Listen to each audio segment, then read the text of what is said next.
And when I took the leap, where I thought, well, I'm going to, quit any day job that I might have had and make all these life-altering decisions, probably 15 years ago, where I really did things that most people would go, well, you're insane.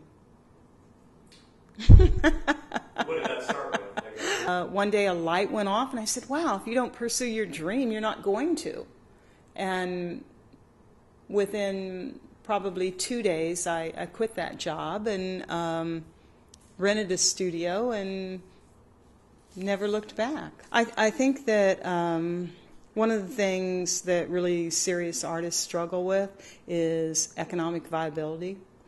And to that end, you start defining yourself as professional or non-professional or commercial or non-commercial. When I would tend to say, are you serious or not serious? Is this what you do? Is this your drive?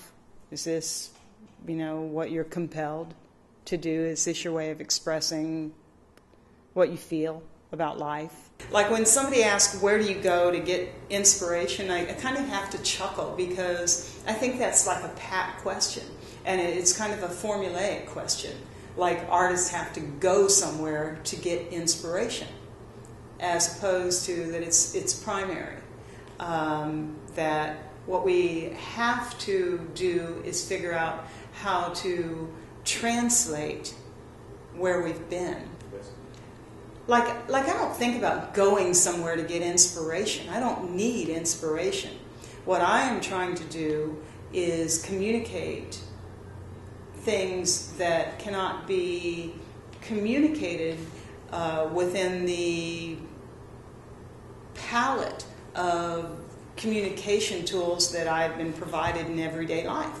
So I think that art and music and other more esoteric kind of forms of communication are a different palette. They're a different way of communicating something that just can't be spoken of.